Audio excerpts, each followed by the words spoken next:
Hey everyone, and welcome to the channel. Today I'll show you how to create a fully parametric table in Revit from scratch. We'll use reference planes, build extrusions, add parameters, and make the model dynamic and smart. If you're new here, don't forget to hit that subscribe button. Step 1.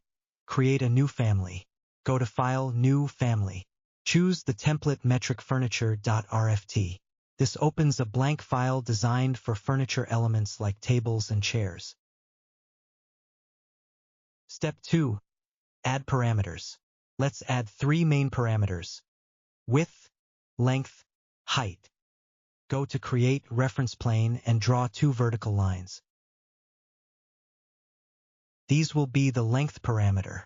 Then draw 2 horizontal lines. These will be the width parameter. Now add dimensions between the lines using DI command.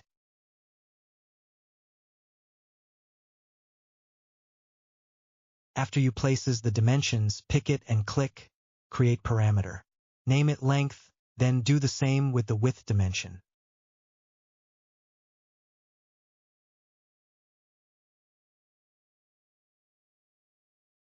Go to Front View, add a reference plane and name it Height.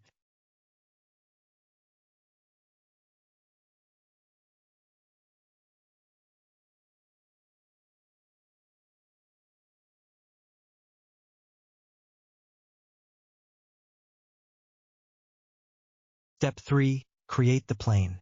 Go back to Floor Planes. Go to Create Extrusion. Draw a rectangle between the reference planes. Use the lock tool to lock each line to its respective plane. Change extrusion end to 40. That is the plane thickness. And then click Finish. Now click Family Types. Change the parameters so that length will be 1500 and width will be 800.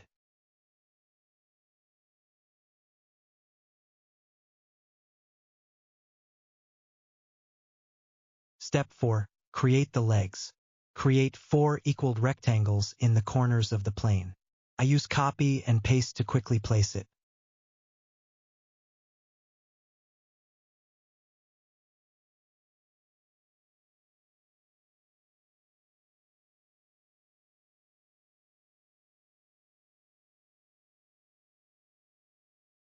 Click Finish.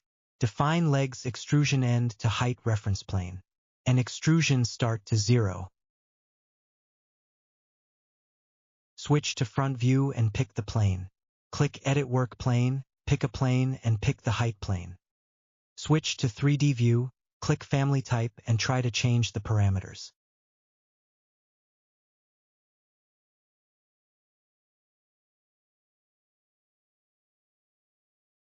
You can now add materials by picking the plane, clicking Material and add some nice wooden texture. Do the same for the legs.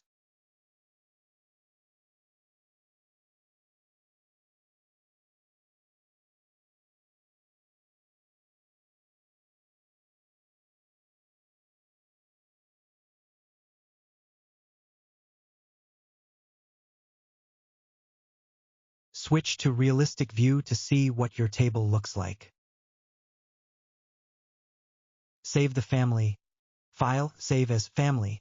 Name it parametric-table.rfa, then click Load into Project to test it in a real Revit model. Place the table, select it, and try changing the parameters from the Properties panel.